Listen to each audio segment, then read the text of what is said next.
Now, sometimes, folks, my genius just astounds me, but other times my stupidity, it just dumbfounds me, man. I've come up with this fantastic invention, and this is what I get for after laughing at Frankie's tripod breaking.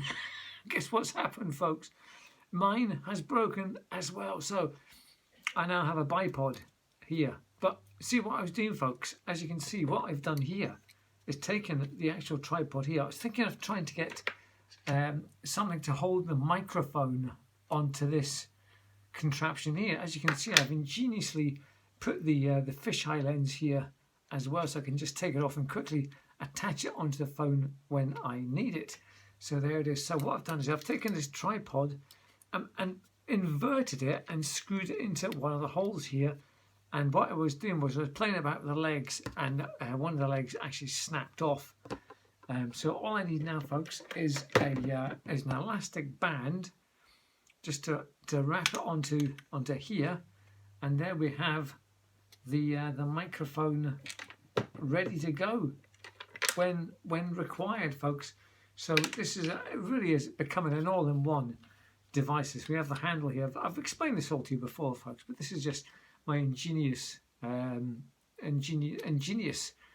invention again coming to the fore here. As you can see, all I need to do now is just attach an elastic band to this and wrap this around this bit here, and we have the microphone ready to go. It will just be attached there, and we'll have to get one of these dead cat things. I think the round phone thing doesn't seem to work very well. I think what we do actually need is something that's going to diffuse the sound, like a hairy cat, you know, something that's going to be really just hairy and fluffy. I need to find something that's got lots of fluff and yeah, something like probably Bro's brain. You know, I just pull out something, a big lump of that'll do basically. And we just attach it to that. But there it is. Look, I don't know what to call it. I suppose it's the frame. What do you call it? The frame. Yes, the Jag frame. There it is.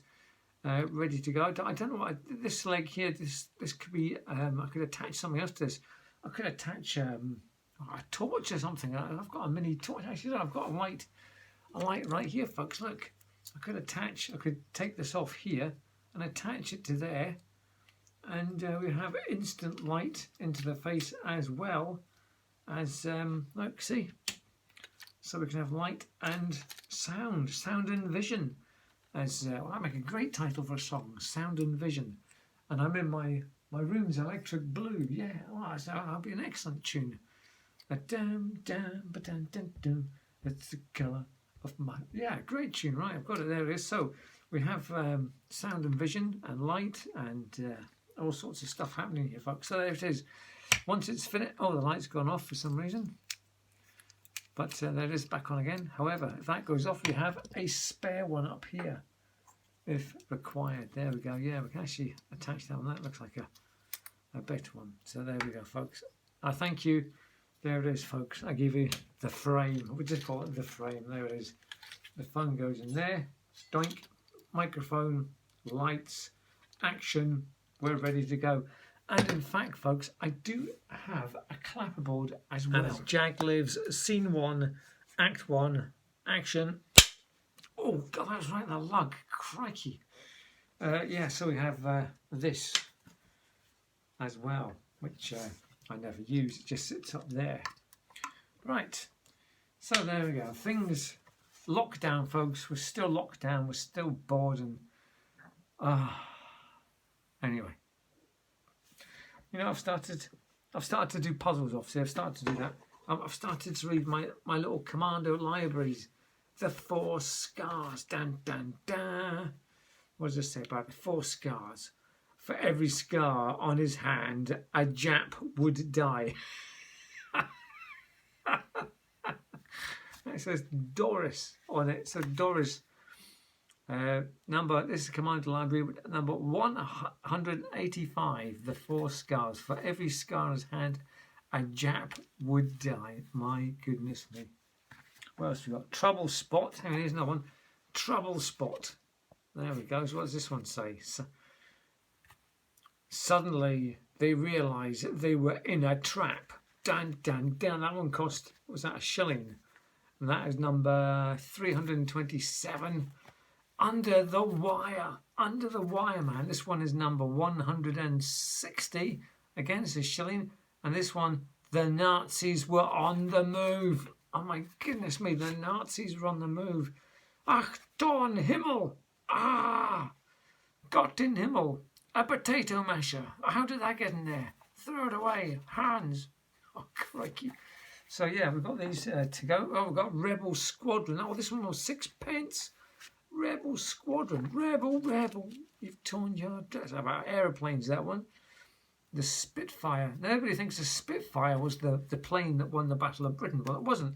The Battle of Britain was actually won by the Hurricane. The Hurricane was a lot easier to make. It was lighter, and there were more of them. And the kill ratio of the Hurricanes was far greater than that of the Spitfire. And in fact, the Battle of Britain was actually was a draw. Nobody really won anyway. Oh, here we go. This one's getting a bit more modern now. War of the Tin Goose. This is £1.50, and the quality is a lot better now. We've got nice, smooth fraction adventure. 50 years it says here, but we don't actually have a thing on the front there. Here's another one now. Phantom Sniper, number 324. That one's a shilling. Phantom Sniper. No one knew who he was, where he came from, or where he disappeared to, but he was never far away when young Private Alan Bryan and his mates were slogging their way through Holland after the Germans. They got to know the crack of his deadly rifle, and so did the Nazis, for every time it rang out, another German dropped. Oh, Iron Cross Tommy. Oh, man. 351, that is. Look at that, it's a shilling as well. The one British soldier who won an Iron Cross. Strange. Operation Bulldog. We've got an animal in action there. Look at that. And we also have The Hunted. 392. The Hunted. Miles from nowhere on the burning desert sands of North Africa. Blah de blah. Right, there we go. That's my reading for tonight, folks. And I'll let you know how we get on with them. Right. So that is the end of scene 1. Thank you.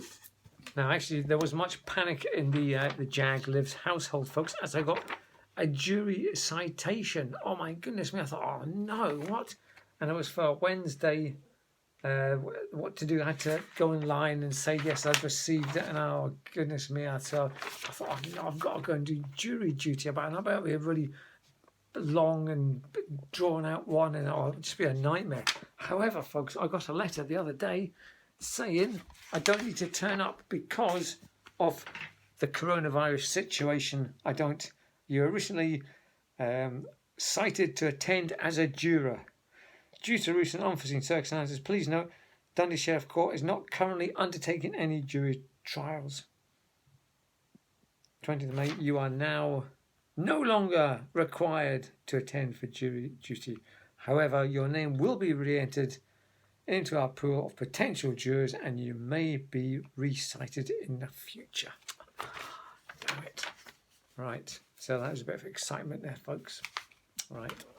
Good evening, viewers. Once again, here I am to annoy you during lockdown.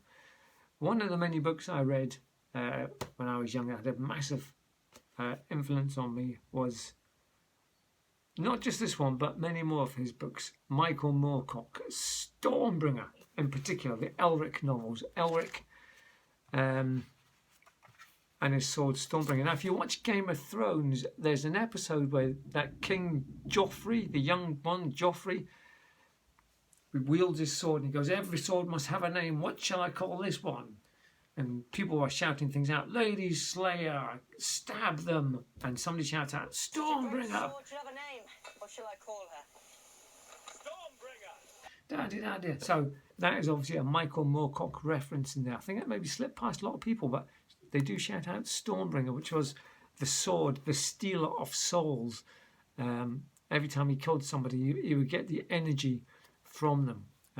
And eventually, I mean, the novel was obviously very quickly written. I think it was obviously on speed and magic mushrooms when he wrote the books, but they're fantastic, so vivid, and oh man, my imagination ran riot. I've got loads of them, well, not loads of them, I've got a few of them here, Michael Moorcock books, Oopsie daisy, I'll just bring out a few of them here. The ones that I do remember reading as well were the Kurum and Hawkmoon as well. So we've got the Mad God's Amulet. Look at that. The Chinese Angel. That's a Jerry Cornelius one. That was one. I wasn't too keen on him. He was something a little bit different. It was all to do with the Eternal Hero, the Eternal Champion. They were each the Eternal Champion, but in a different form. So when one died, the soul of the Eternal Champion would go into another body, so to speak. So we had the Knight of the Swords. That was a Kurum book. The Kurum could see into this death eye or something. You could see, and dead people would come and help him. And then we had the Jewel in the Skull. That was Hawkmoon. He was controlled by this jewel in his skull, man. That was fantastic. The Sword of the Dawn. That was the third volume in the history of the Rune Staff. The Queen of the Swords, the second book of Kurum. The King of the Swords, and the Knight of the Swords. And then I had some other ones as well, man. This was the only Elric one I've got for some reason. I had a box set. Man. There's the Rune Staff as well. Look. So we had all these fantastic. I've kept them for some reason, man. Michael Moorcock books. I thought I had. There was a box set of the of King Brass, but and the Camargue, and it was all set in this world that was very familiar, but not familiar, if you know what I mean. A bit like sort of Game of Thrones. I reckon this must have really influenced the chap who wrote Game of Thrones. I can't remember his name now. The guy who wrote CC somewhere. I can't remember his name now. Anyway. But there's the Michael Moorcock books, man, which massively, I think, influenced the Game of Thrones chap, and Stormbringer. There it is, fantastic. Stormbringer, Elric, Stormbringer, the Sealer, the Stealer of Souls. Oh, God, I've dropped it. Absolutely. Maybe I should just read them all. Just read them all again.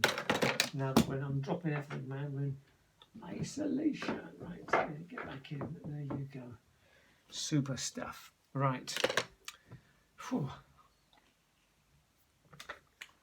I've exhausted myself with my genius and my enthusiasm. Right.